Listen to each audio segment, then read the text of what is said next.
ओम शांति।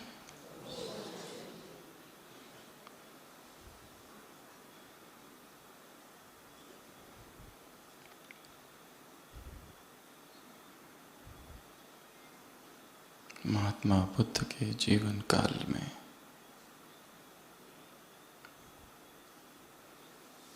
एक सत्य घटना का वर्णन है।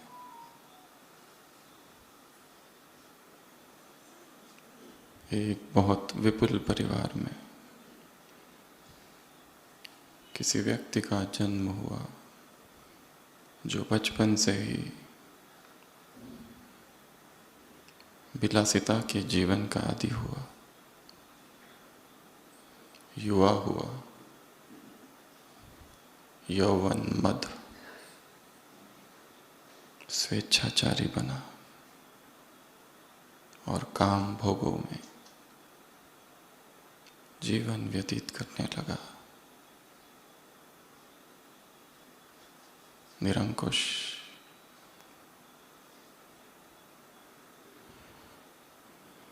एक बार उसने देखा कि एक राजकीय पुरुष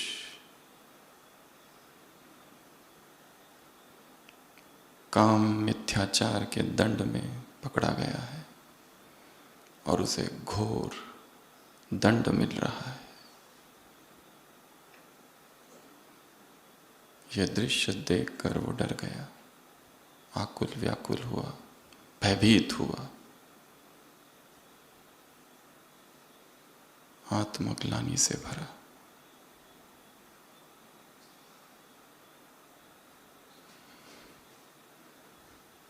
उसने सुना जेतवन में महात्मा बुद्ध आए।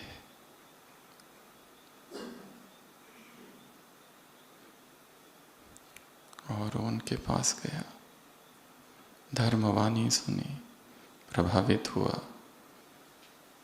धर्म संवेग जागा, वैराग उत्पन्न हुआ और दीक्षा ली, सन्यासी बन गया। एकांत में तपस्या करने लगा। परंतु काम की स्मृतियां, कामुक संस्कार उसे बेचैन किए रहते थे। निरंतर बेचैनी, जिससे वो एकाग्र नहीं हो पाता और फिर उदास हुआ, खिन्न हुआ। बार बार प्रयत्न करने के बाद में भी मन उन्हीं दैहिक आकर्षणों की स्मृति में खींचा चला जाता। ऐसे ही उदास हुए एक दिन वो सड़क के किनारे बैठा था और उसने अचानक एक दृश्य देखा। एक बैलगाड़ी जा रही थी और बीच में गड्ढा आया, कीचड़ आया, उसमें वो बैलगाड़ी धंस गई और वो बैल बहुत कोशिश करने लगा उसे निकालने की, परंतु वो भी थक हार कर नीचे बैठ गया। बैलगाड़ी का जो मालिक था उसने सबसे पहले उस जुते हुए बैल को जुए से हटाया, उसकी पीठ थपथपाई, उसे थोड़ा विश्राम करने दिया, उसे थोड़ा चारा पानी खिलाया पिलाया और फिर उस बैलगाड़ी से लगाया दुगुने उत्साह के साथ।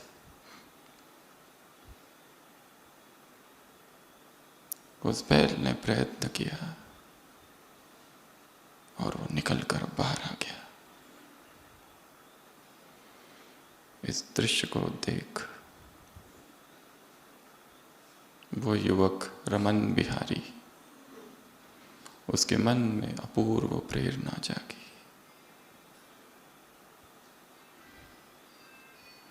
मन जो विकारों से त्रस्त था, बेचैन था,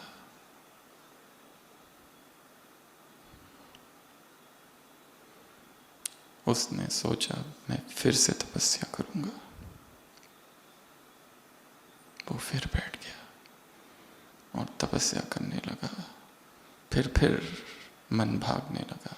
फिर मन को एकाग्र किया और अपनी इस दृढ़ता से उसी जन्म में मुक्त अवस्था को पाया।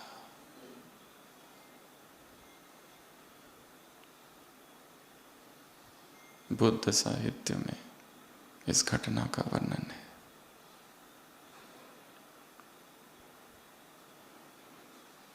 मन तूफानी घोड़ा है, कल की साकार मुरली। बुद्धि बल से इसे वश में करो, वो भागेगा। फिर उसे एकाग्र करो। उसकी वृत्तियों को देखो, साक्षी होकर वो कहाँ भागता है। या तो अतीत में जाएगा या तो भविष्य में। भविष्य की कल्पनाएं करेगा या अतीत की स्मृतियों में डूबा रहेगा। व्यक्तियों की तरफ भागेगा, वैभव की तरफ भागेगा, पैसों की तरफ भागेगा, शरीर की तरफ भागेगा।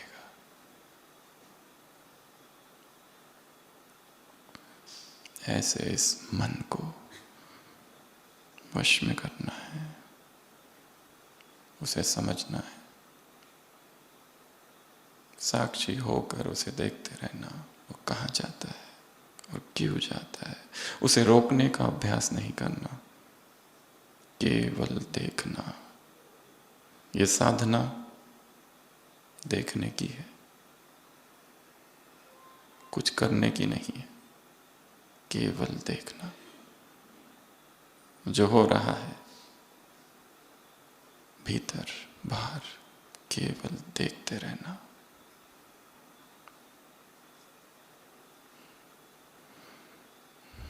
कुछ भी करने गए तो गलत ही होगा। यहां बैठे बैठे ही देखो, सुबह की अव्यक्त वाणी। सोचो, याद करो, सोचो, याद करो। क्या क्या सुबह की अव्यक्त वाणी, सोचो, याद करो। स्वदर्शन चक्रधारी होना, ऊपर से नीचे तक, नीचे से ऊपर तक चक्कर लगाओ, केवल देखते रहो। क्या था, कहाँ उतरा, फिर कहाँ आया, अब कहाँ हूँ। इस ब्राह्मण जन्म में ही न मालूम कितने जन्म हुए, कितनी अनुभूतियां हुई है, कितने शौक, कितने रियलाइजेशंस। सत्य वही था, पर कितने अलग अलग अर्थ उद्घाटित हुए, कितने अलग अलग अर्थ समझ में आए उस एक ही बात के। सोचो, याद करो, क्या थे और क्या बन गए। तो आज की अव्यक्त वाणी, कौन किसको देख रहा है?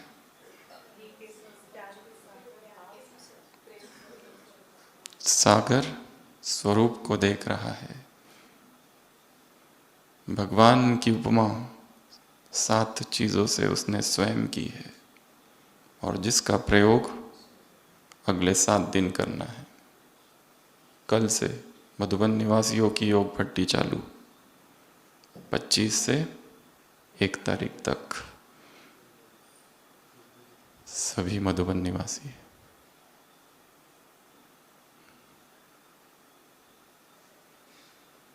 जिसके हृदय में मधुबन है, वो मधुबन निवासी। सबसे पहला वो सागर है, दूसरा वो सूर्य है, तीसरा वो पहाड़ है, स्वीट का पहाड़, चौथा वो स्टार है, पांचवा वो ज्योति है, महाज्योति है, छठवा वो बीज है, चैतन्य बीज है, और सातवां बिंदु। ये 7 उसके रूप है, और 7 अलग अलग प्रकार के योग अभ्यास हो सकते हैं।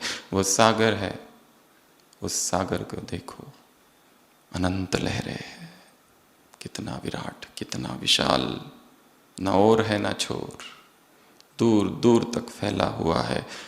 प्रेम ही प्रेम, पवित्रता ही पवित्रता, आनंद ही आनंद, सुख ही सुख, ज्ञान ही ज्ञान। सागर। दूसरा सूर्य है। सूर्य के सामने खड़े हो जाओ, कौन सी गंदगी, कौन सा विकार, कौन सा कचरा टिक पाएगा, रह पाएगा? उसकी किरणें आ रही है।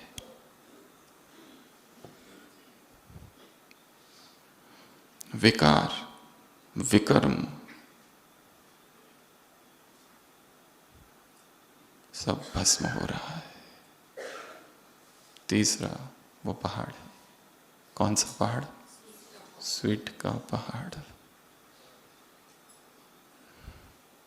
वो स्वीटनेस मुझ में भर रही है। विकारों की कटुता अंदर समाई है, द्वेष अंदर समाया है, ईर्ष्या अंदर समाई है, दोषारोपण अंदर समाया है। तुमने गलती की, तुम अपराधी हो, तुम चोर हो, ये भाव अंदर समाया है।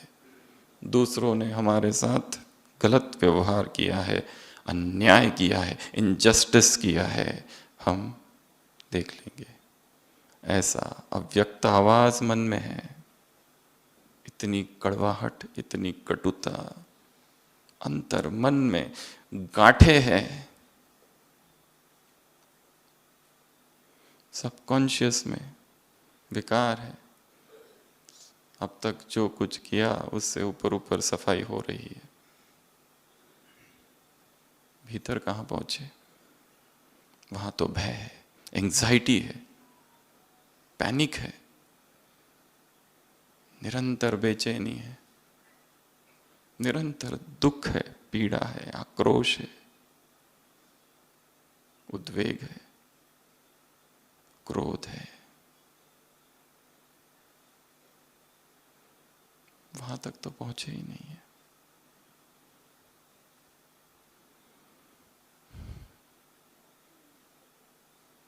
न अमृत वेला पहुंच रहा है, न मुरली, न सेवा है। वो वही है, as it is।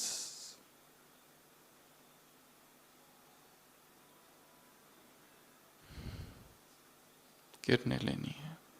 चौथा वो स्टार है, और मैं कौन हूं? मैं भी स्टार। स्टार स्टार को देख रहा है, जैसे वो चमक रहा है मैं भी। अगला ज्योति है, महाज्योति है, विश्व की ज्योति है, जल रही है। उस ज्योति में अंधकार नहीं है। I am the light of the world, he that followeth me shall not walk in darkness. प्रार्थना है सदियों से मनुष्य ने की है, असत से सत्य की ओर जाने की, अंधकार से प्रकाश की ओर, मृत्यु से अमृत की ओर जाने की। वो मृत्यु से अमृत की ओर ले जाने वाला है, अमृतम है वो। उसको देखते रहो, उस ज्योति को देखते रहो। बस ये साधना देखने की है, कुछ करने की नहीं है। वो करेगा जो करना है। अगला बीज, वो चैतन्य बीज है। जिसने बीज को जाना उसने झाड़ को जाना, जिसने बीज को जाना उसने इस झाड़ के एक एक पत्ते को जान लिया। इस जिसने बीज को जाना, उसने झाड़ पर होने वाली प्रत्येक घटना को जाना। सारे रहस्य खुलेंगे, अप्रगट कुछ ना होगा, सब पता चलेगा ये क्यों हुआ, ये क्यों हो रहा है मेरे साथ ऐसा, लोग ऐसा क्यों करते हैं। कितना कंफ्यूजन है, कितना द्वंद्व है और कितने प्रश्न है मन में। ऐसा क्यों, वाई मी, मेरे साथ ही क्यों। बीज को जानो, पत्तों का सहयोग स्वतः मिलेगा। ये सहयोग नहीं देते, वो सहयोग नहीं देते। पत्तों से सहयोग मांगना नहीं है, कनेक्शन किससे जोड़ना है? बीज से। वो चैतन्य बीज है।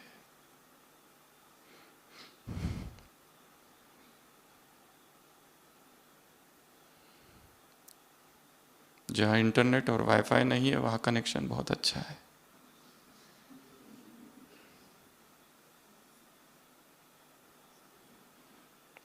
Disconnect to reconnect.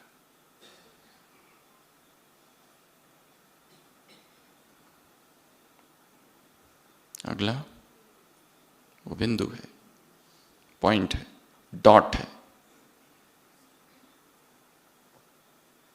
बस उस बिंदु को देखो और बिंदु हो जाओ। ये 7 प्रकार के अभ्यास है, ये 7 प्रकार की साधना है। और कल से 7 दिन का अभ्यास, 7 दिन की तपस्या। लक्ष्य रखेंगे एक दिन कम से कम 4 घंटा बैठा हुआ योग, सारी सेवाएं करते हुए।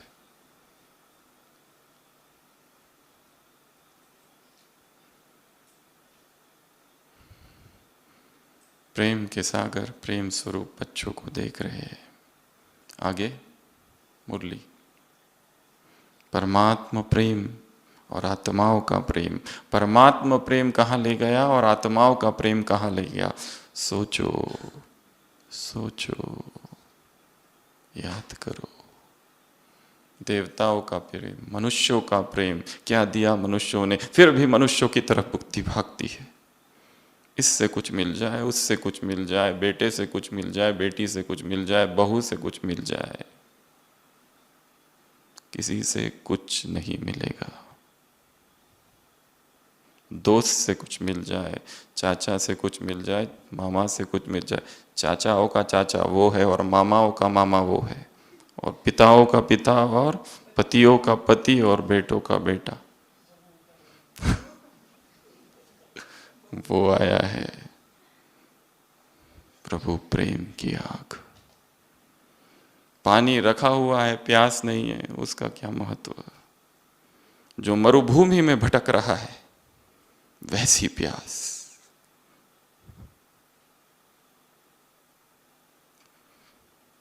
परमात्मा प्रेम की प्यास। सब देख लिया, सब जान लिया, सारे अनुभव कर लिए, सारे एक्सपेरिमेंट कर लिए, इसको दोस्त बनाया, उसको दोस्त बनाया, अनफ्रेंड, अनसब्सक्राइब, डिलीट, ब्लॉक। कहाँ ले आया? और परमात्मा प्रेम कहाँ ले आया? प्रभु प्रेम आत्मा का स्वभाव है, प्रभु प्रेम आत्मा का स्वरूप है, प्रभु प्रेम आत्मा की प्यास है। उसके सिवा वो अपूर्ण है। आत्मा की सबसे बड़ी प्यास केवल एक ही है, यूनियन। एक हो जाना, बस यही एक मात्र प्यास है और कोई प्यास नहीं है। परंतु मनुष्य ने इस प्यास को शरीर के तल पर खोजा है। इसके लिए प्रेम शब्द जितना मिसअंडरस्टूड है इस संसार में, उतना और कुछ भी नहीं। क्योंकि जिसे वो प्रेम कह रहा है वो प्रेम है ही नहीं। उस प्रेम को, उस मिलन को, उस मिलाप को, उस यूनियन को, उस एकता को, उस कॉम्बिनेशन को, उस जोड़ को वो शरीर के और भोग के तल पर खोज रहा है। और शरीर के तल पर कभी भी यूनियन हो नहीं सकता, क्योंकि शरीर तत्वों का बना हुआ है। तत्व तत्व के साथ एक नहीं हो सकते, अणु अणु के साथ एक नहीं हो सकता। इसलिए प्यास अपूर्ण ही रह जाती है।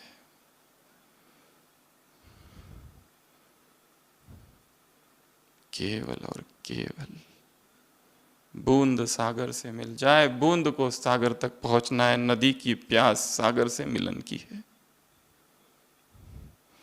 बाकी सब जगह फ्रस्ट्रेशन ही मात्र है बस।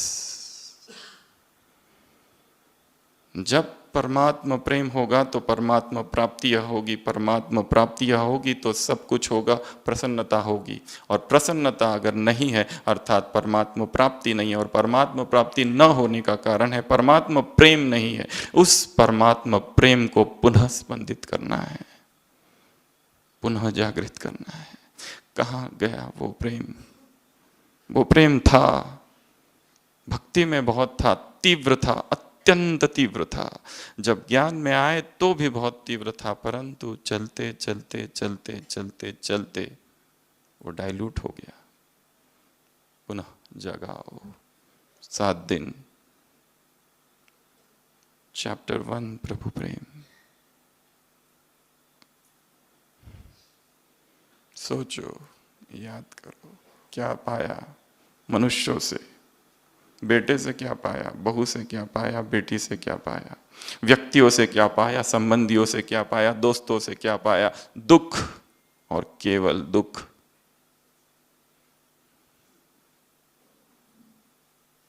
हटाओ सबको, मैं आया हूं। Hello, I am God, your friend.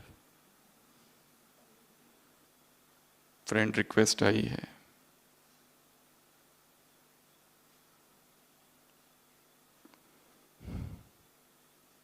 परमात्मा प्राप्तियों की 2 विशेषताएं हैं। कौन सी?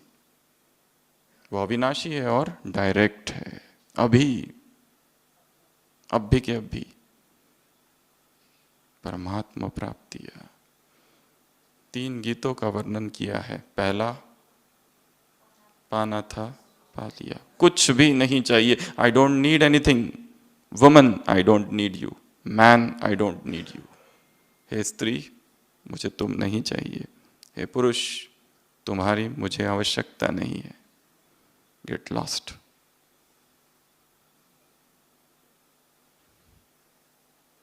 पाना था पा लिया। दूसरा, अप्राप्त कोई वस्तु नहीं हमारे खजाने में। और तीसरा, बाप मिला सब मिला। अलग अलग जगह पर बिखरा है मुरली में। परमात्मा परमात्मा पवित्रता का सागर है, उसकी वाणी भी पवित्रता है, साक्षात पवित्रता। झनकार है पवित्रता की उसमें। शब्द शब्द में करंट है।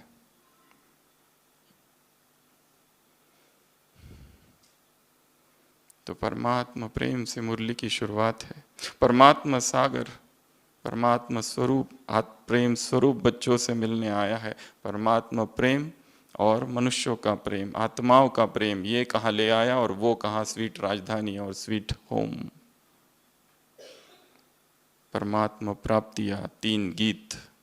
और फिर बाबा ने राउंड लगाया, उसमें 3 प्रकार की चेकिंग की। सबसे पहला, तन मन धन संबंध संपर्क में प्रसन्नता कितनी है, ये फर्स्ट राउंड। सेकंड राउंड, सोते कैसे हैं और उठते कैसे हैं, सिंगल बेड डबल बेड, कैसे सोते हैं, किसको याद करके सोते हैं, हाथ में क्या रहता है, ऑनलाइन ऑफलाइन, सोते कैसे हैं, उठते कैसे हैं, सिंगल बेड डबल बेड, ये सेकंड राउंड। और थर्ड कौन सा राउंड लिया और उसमें क्या देखा उसने? सेवा केंद्र 3 प्रकार के, रॉयल, बीच और सिंपल साधारण। कैसे है? यज्ञ का नियम रहा है बीच का, ना अत्यंत रॉयल, कोई ये ना कहे क्या लगा रखा है, एकदम नीचे नहीं, एकदम साधारण नहीं, और एकदम थर्ड वार्ड भी नहीं, बीच। ये 3 चेकिंग, ये 3 राउंड है। और उसके बाद में फिर 4 प्रकार की प्रसन्नता 4 बातों में। सबसे पहली प्रसन्नता तन की, दूसरी मन की, तीसरी धन की, और चौथी संबंध संपर्क की। तीसरी से चालू करते हैं, धन की प्रसन्नता। क्या कहा उसके बारे में? उसके बारे में तो कुछ कहा ही नहीं। Who are you? Brahma Kumaris ओम मंडली, richest in the world। धन की प्रसन्नता, व्यक्तियों की बुद्धि धन में लगी रहती है। धन की आवश्यकता है, परंतु धन कितना भी प्राप्त हो जाए, वस्तुओं कितनी भी मिल जाए, वैभव कितना भी मिल जाए, धन से सुविधा आ सकती है, सार्थकता नहीं।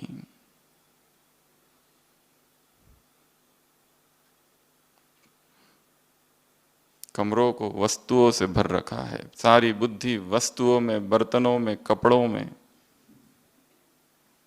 पर्दों में, चम्मच में, पॉलीथीन में।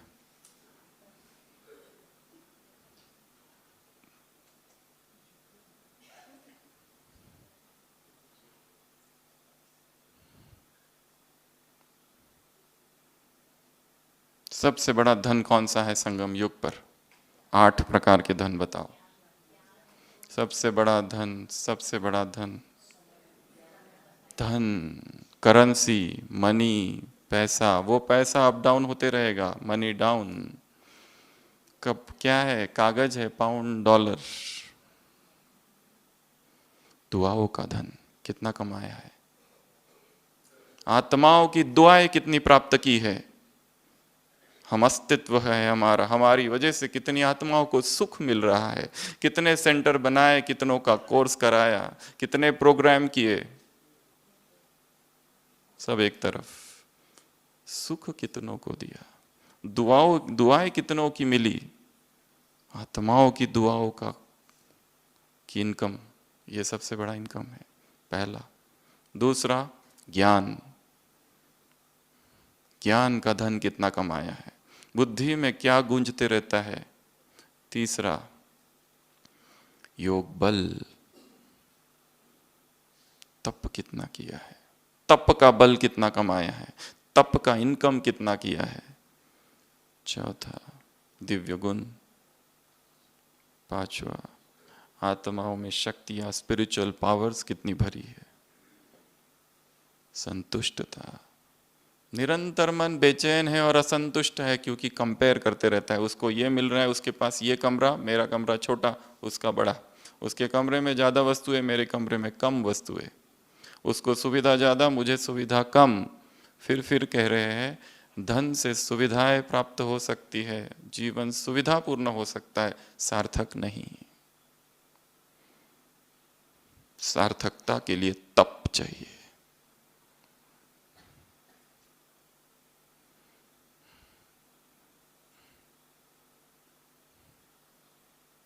संतुष्टता।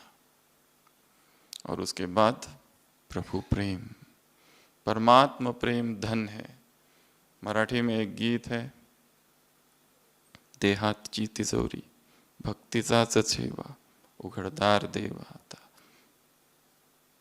ये शरीर तिजोरी है जैसे, उसके अंदर एक ही धन है मेरे पास, भक्ति का, प्रभु प्रेम का। परमात्मा प्रेम धन है। कितना कमाया है? एकांत में बैठो तो किसकी याद आती है, व्यक्तियों की या भगवान की?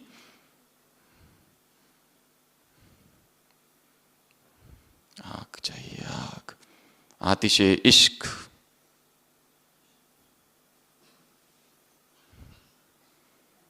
The love for this house of God burns in me like a fire.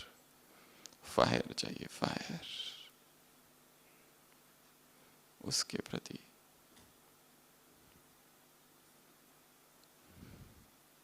उनकी उसके उपकारों को याद करो तो प्रेम बढ़ेगा। प्राप्तियों को लिखो तो प्रेम बढ़ेगा। सोचो, याद करो। तो धन में प्रसन्नता अर्थात जो धन पाया है उसका चिंतन करते रहना। दुआओं का धन, ज्ञान का धन, योग बल का धन, दिव्य गुणों का धन, शक्तियों का धन, प्रभु प्रेम का धन, तप का धन, संतुष्टता का धन, चिंतन करते रहना। एक पॉइंट लिखो और उस पर चिंतन करो रोज। मेहनत है, नहीं तो मन भटकेगा। तो तीसरा प्रकार था धन। चौथा, संबंध संपर्क में क्या नहीं होना चाहिए? जो प्रसन्नता को नष्ट कर देता है, स्वार्थ। चौथा, संबंध संपर्क सेवा में जो सेवा स्वयं को और दूसरों को डिस्टर्ब करे वो सेवा नहीं, स्वार्थ है। कोई ना कोई स्वार्थ है। अपनी सेवाओं को निष्काम करते जाना है, अपनी सेवाओं को निस्वार्थ करने जाना है। सेवा करो और छोड़ दो, उसका कोई वर्णन नहीं, उसकी कोई एडवर्टाइजमेंट नहीं। चुप, मैंने ये किया, मैं वो करता हूं, मैं ये करता हूं। हमने क्या किया? कुछ भी नहीं किया। कल की साकार मुरली मम्मा बाबा कहते हैं अभी तो कितने विकर्म बाकी है, इतनी तपस्या करते, इतना तप करते हैं, इतनी मेहनत करते, फिर भी पाप कटे नहीं। कौन कह रहे हैं? सृष्टि के आदि पिता और आदि माता, जिनका जीवन तपस्या से ओतप्रोत है, वो कह रहे हैं। उनके सामने हमने क्या किया? कुछ भी नहीं।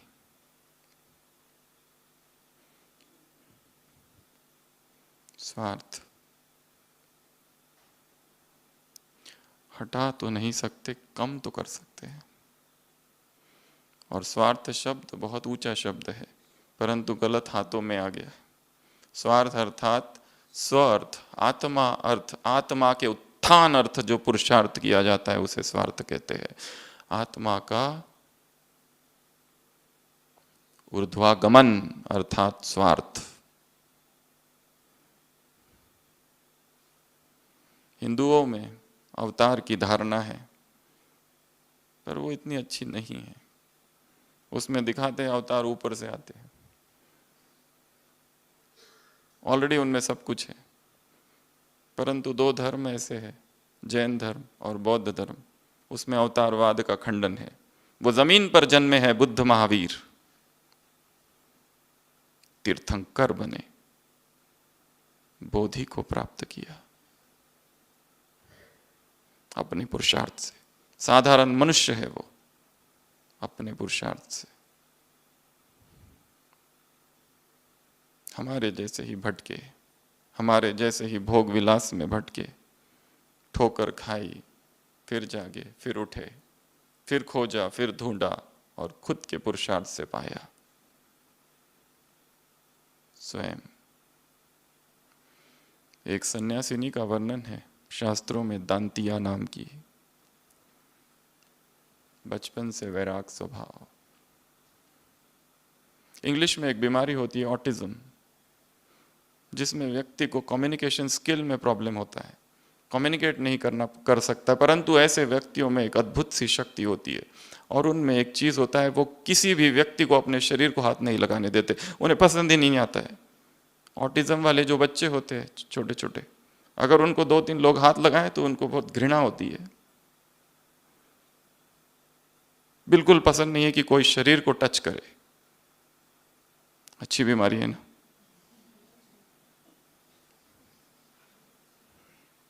मेरे शरीर को कोई हाथ ना लगाए। मुझसे हेलो करते हैं तो वो दूर से ऐसे करते हैं। अगर यहाँ चोट लगती है, हॉस्पिटल में पहुंचाया जाता है, चिल्लाते हैं लोग, हाथ पकड़ते हैं, ज़्यादा चिल्लाते हैं, पेरेंट्स आते हैं, कहते हैं उसको छोड़ दो, वो शांत हो जाता है। अब करो जो ट्रीटमेंट करना है, जो टाके लगाने लगाओ। Autistic sevens syndrome.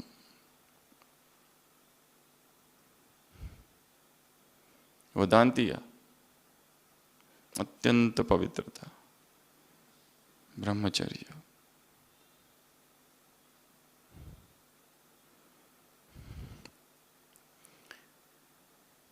भिक्षाटन करके आई, पेड़ के नीचे बैठी थी और उसने एक दृश्य देखा। एक तालाब है, उसमें एक विशालकाय हाथी है जो तालाब से बाहर निकला, खड़ा था। वहां से एक महावत आता है, हाथी से कहता है पाव पसार। हाथी नीचे झुकता है, उसकी सूंड पर चढ़कर उसके पीठ पर बैठ जाता है और शहर की ओर चला जाता है। वो दांतिया सोचती है वो हाथी चाहता तो इतने छोटे से मनुष्य को कुचल सकता था, परंतु वो गुलाम, उस महावत ने उस हाथी को गुलाम बना दिया। उसके हुक्म का ताबेदार है वो। वो सोचती है क्यों ना मैं अपने मन को इतना शक्तिशाली बना दूं कि ये शरीर उसका गुलाम हो जाए, और फिर पुनः उत्साह के साथ तपस्या में लग जाती है। मन तूफानी घोड़ा है, कल की साकार मुरली। बुद्धि बल से इसे वश में करो। राइट क्या रॉन्ग क्या है सोचो।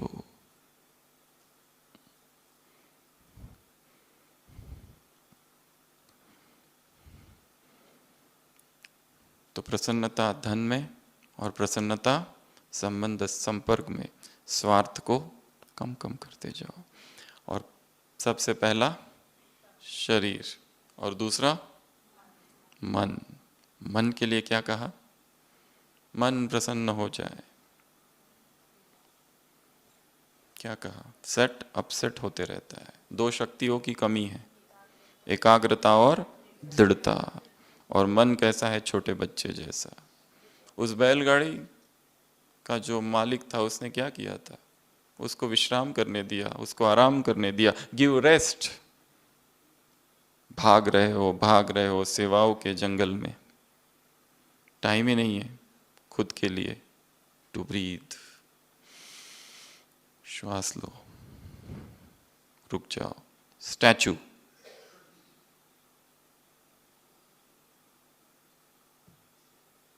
कुछ न करने की साधना है।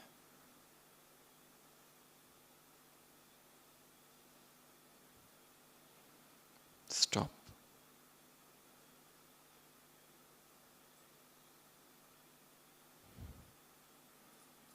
भागता है। बाबा ने कहा दृढ़ता की शक्ति और एकाग्रता की शक्ति की कमी है। बच्चे का उदाहरण दिया। और सबसे बड़ा काम है जिसमें वो बिजी है, वो कौन सा है? द ग्रेटेस्ट वर्क,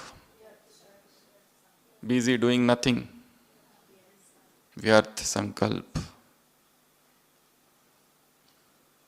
और उसका सबसे बड़ा एक कारण है स्मार्टफोन्स। आजकल बाकी जो आध्यात्मिक संस्थाएं हैं उन पर जो टॉपिक्स है जिस पर चर्चा होती है, उनके इनर सर्कल में वो होते हैं सन्यासीज एंड स्मार्टफोन्स।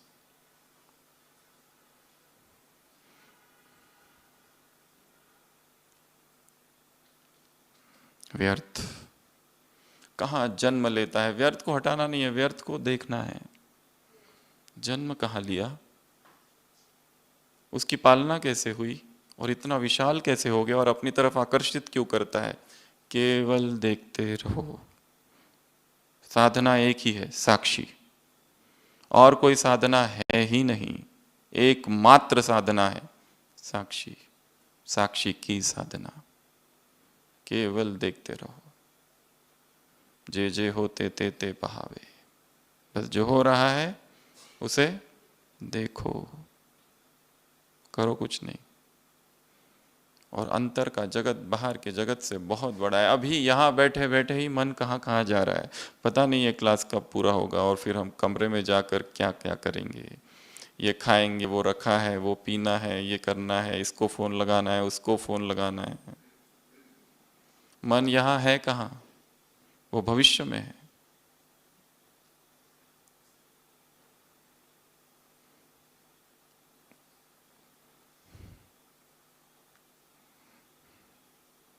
मन को प्रसन्न करना है। और प्रसन्नता अर्थात आत्मिक मुस्कुराहट, प्रसन्नता अर्थात स्पिरिचुअल स्माइल, प्रसन्नता अर्थात हा हा हा हा नहीं।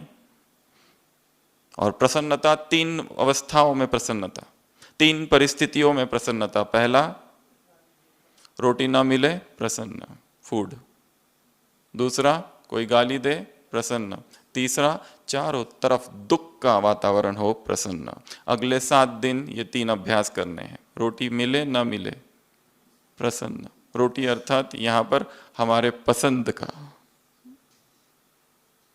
दूसरा, कोई गाली दे, कोई कुछ कहे, कोई कमेंट्स करे, कुछ भी करे, स्थिर। ये साधना अविचलता की साधना है। ये ज्ञान अविचलता का ज्ञान है। इस अविचलता के ज्ञान को धारण करना है।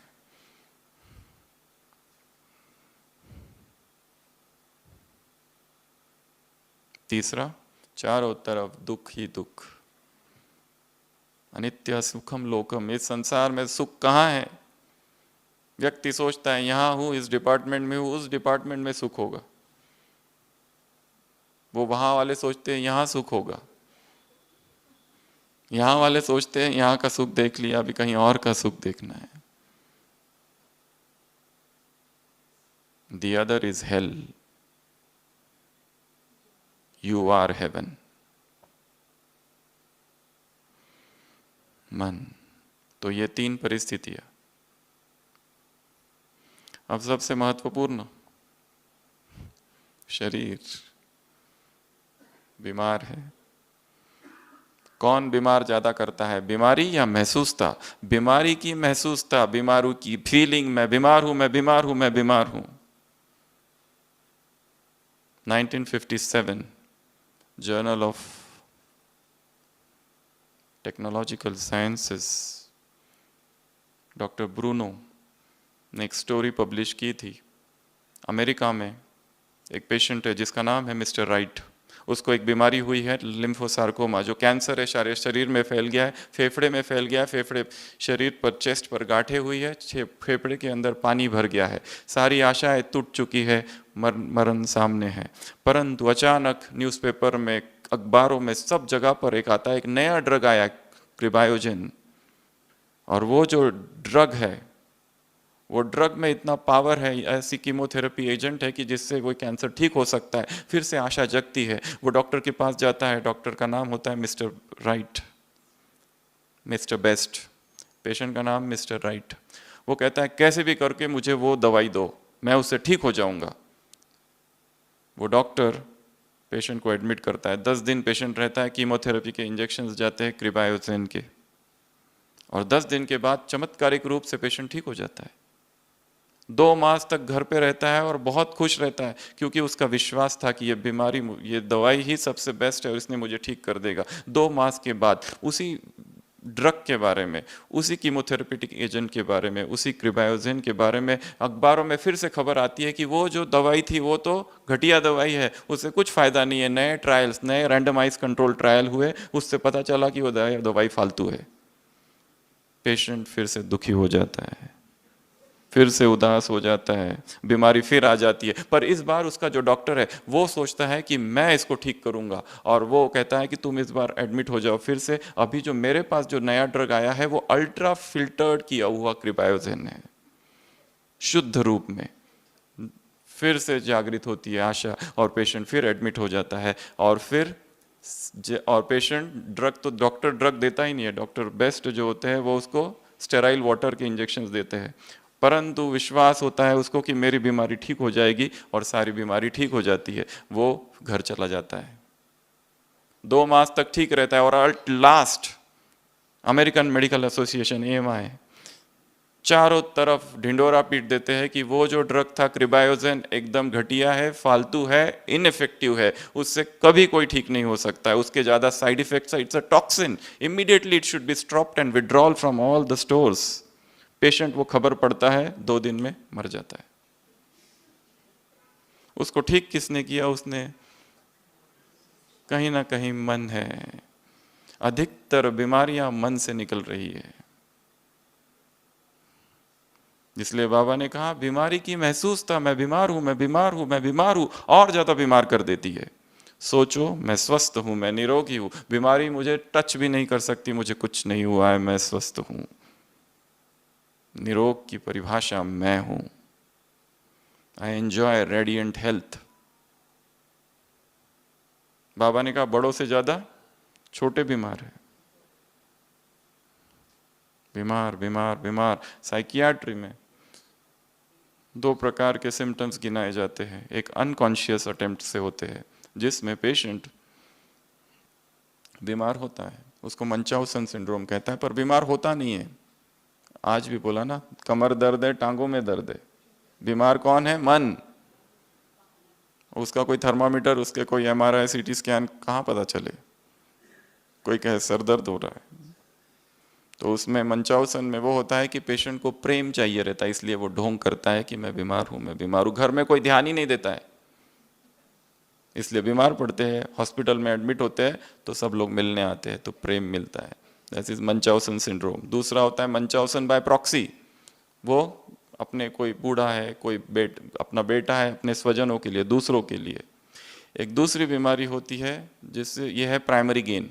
दूसरी बीमारी होती है सेकेंडरी गेन। स्कूल में नहीं जाना है तो क्या हो रहा है? पेट में दर्द, सिर दर्द, ये होता है सेकेंडरी गेन। प्राइमरी गेन अर्थात प्रेम चाहिए, सद्भावना चाहिए, प्रेम चाहिए, सहानुभूति चाहिए, कोई ध्यान ही नहीं देता, इसलिए दवाई खा लेते हैं, और बहुत हिसाब से खाते हैं ताकि ठीक ठाक रहे, एकदम ऊपर ना जाए, डुप्लीकेट। फिर सब मिलने आते हैं, देखने आते हैं। एक दूसरा ये है कॉन्शियस। एक होता है अनकॉन्शियस अटेम्प्ट, जिसमें सोमेटिक डिसऑर्डर होता है, जिसमें पेशेंट को पूरे शरीर में कुछ कुछ होते ही रहता है, पर किसी रिपोर्ट में कहीं कुछ नहीं आता है। एक होता है इलनेस एंजाइटी डिसऑर्डर, जिसको कहते हैं हाइपोकॉन्ड्रियासिस, जिसमें पेशेंट को पूर्ण विश्वास होता है कि मुझे बीमारी है, सब डॉक्टर मूर्ख है, सारी टेस्ट ही गलत है, और नए नए डॉक्टर शॉपिंग करते रहते, जो भी दिखा अपनी फाइल लेके तैयार। बीमारी शरीर में है ही नहीं। बुखार तो है पर वो थर्मामीटर वाला नहीं है, उसमें नहीं आता कभी, पर बुखार तो हमको हमेशा से, पिछले 10 साल से टाइफाइड चल रहा है। टांगों में दर्द है, सब जगह दर्द है, पूरे शरीर में दर्द है। रिपोर्ट हर महीने में कराते रहते, किधर कुछ भी नहीं निकलता। अंदर दुख है, अंदर पीड़ा है, अंदर एंग्विश है, गिल्ट कॉन्शियसनेस है, वो सोमेटाइजेशन हो रहा है, शरीर के तल पर वो आ रहा है, शरीर में कुछ है ही नहीं। हाँ, और बाबा ने इस मुरली में आगे की बात कही, अगर है भी, अगर बीमार, पहला तो बीमार पड़ो ही नहीं, दूसरा अगर पड़ गए और दवाई खानी पड़े तो दवाई भी क्या है? फिर ये फ्रूट है, रंग बिरंगी फ्रूट्स है, पावरफुल फ्रूट है, द लास्ट फ्रूट, और उसको खाते समय भी किस संकल्प के साथ खाओ कि ये दवा अंदर जा रही है और मुझ में शक्ति भर रही है। भक्ति मार्ग में विष्णु सहस्त्र नाम है, उसमें एक श्लोक है, औषधे चिंतये विष्णुम भोजने भोजनम च जनार्दनम। भोजन करते समय जनार्दन को याद करो, दवाई लेते समय विष्णु को याद करो। दवाई खा रहे परंतु किस संकल्प के साथ खा रहे? एक है मजबूरी से खा रहे, एक है दुखी होके खा रहे, इतनी दवाई खानी पड़ती है, मुझे नहीं खाना है, खुशी खुशी से खाना भी है तो पहले तो खाने की आवश्यकता ही ना पड़े, ऐसा जीवन बना लो, ऐसी दिनचर्या, ऐसी भोजनचर्या कर लो किसमें शरीर में कोई बीमारी ही ना हो। शरीर में जमा हुआ मल सभी बीमारियों का कारण है। शरीर को स्वच्छ करो, शुद्ध करो, पवित्र करो। शरीर पवित्र होते ही मन में प्योर फीलिंग्स जागती है, विश्व कल्याण के भाव जागते हैं, और जितना जितना गरिष्ठ भोजन, राजसिक भोजन खाएंगे, जिस भाव से खाएंगे, उतना मन, शरीर, भारीपन, सुस्ती आती है। जो भोजन खाने के बाद नींद आए, अर्थात कुछ तो गड़बड़ है। योगी कम, सूक्ष्म थोड़ा, ये शब्द है बाबा के। ये योगियों का भोजन है। ऐसा भोजन जो शरीर को स्वस्थ रखे, निरोगी रखे, उत्तेजनाओं को उत्पन्न ना करे। तो जब शरीर स्वस्थ तो बीमारी भी नहीं आएगी, परंतु आ गई फिर भी, क्योंकि कई जन्मों के हिसाब है। तो अगर खाना भी पड़े तो बाबा ने क्या कहा, थोड़े समय खा लो, बीमारी विदाई, बीमारी याद नहीं आएगी फिर। इस संकल्प से खाओ कि ये टैबलेट, ये कैप्सूल, ये जो भी है दवाई, ये खाते ही मेरे शरीर में ऊर्जा संचार हो रही है। मैं स्वस्थ हूं, मैं निरोगी हूं, मैं स्वस्थ हूं, मैं निरोगी हूं। दिन रात रटते रहो, मुझे कुछ नहीं है, मुझे कुछ नहीं है, मुझे कुछ नहीं है, मैं निरोगी हूं। योगियों सी ताजगी हो। सुबह उठो तो वापस सोने की इच्छा ना हो। उठते कैसे हो, सोते कैसे हो, बाप देख रहे हैं। ऐसे अखंड स्मृति में रहने वाले बच्चों को, ऐसे माया को मजा चकाने वाले बच्चों को, ऐसे मास्टर सर्वशक्तिवान बच्चों को, ऐसे स्वयं को बाप की सेवा में अर्पित करके परमात्मा आफरीन लेने वाले बच्चों को, ऐसे प्रभु परमात्मा प्रेम के स्वरूप, प्रेम स्वरूप आत्माओं को, ऐसे बाप को खुशखबरी देने वाले बच्चों को। दो प्रकार के बच्चे हैं, स्टूडेंट को, टीचर स्टूडेंट को कहते हैं आपको तो पता ही है ना, मुझे पता है, एक ये, और दूसरा लिखते तो है आंसर शीट पर, नीचे अपना नाम नहीं लिखते। इसलिए रोज रात में एक अभ्यास और करना है, डायरी लिखनी है और अपना नाम भी लिखना है, कौन लिख रहा है। खत लिखना है तो नीचे नाम भी लिखो। ऐसे बाप को खुशखबरी देने वाली आत्माओं को, ऐसे अप्रसन्नता से मुक्त और प्रसन्नता से युक्त, ऐसे 3 लक्ष्य रखने वाली आत्माओं को, पहला माया जीत, दूसरा जीवन मुक्त और तीसरा डायमंड बन, डायमंड जुबली मनाने वाली आत्माओं को, ऐसे एकाग्रता और दृढ़ता की शक्ति को धारण करने वाली आत्माओं को, ऐसे स्वार्थ से मुक्त आत्माओं को, ऐसे सेवा के उमंग उत्साह वाली आत्माओं को, ऐसे देश विदेश की क्या चक्कर लगाने वाली आत्माओं को, ऐसे ऐसे ऐसे ऐसे बाप को प्रत्यक्ष करने वाली आत्माओं को, ऐसे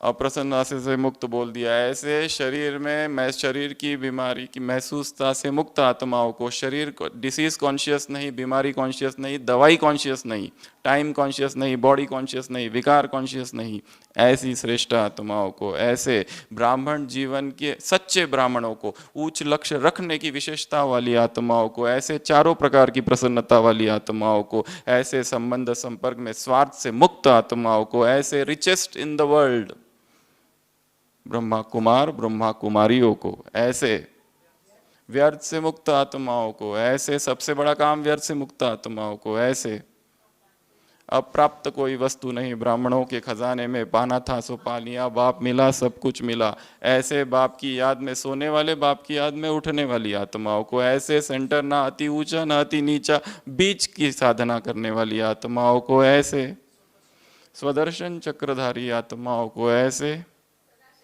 सदा प्रेम स्वरूप आत्माओं को, ऐसे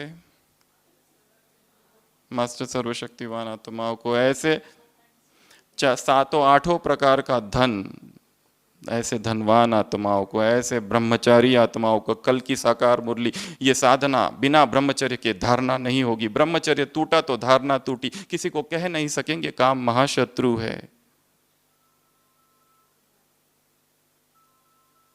ऐसे अटल अखंड स्मृति वाली आत्माओं को, विजयी रत्न आत्माओं को, ऐसे ढेर सारे स्वमान, और अगले 7 दिन तक तप करने वाली आत्माओं को। कल से चालू हो रहा है तप, बाप दादा का याद प्यार, गुड नाइट और नमस्ते। हम रूहानी बच्चों की रूहानी बाप दादा को याद प्यार, गुड नाइट और नमस्ते।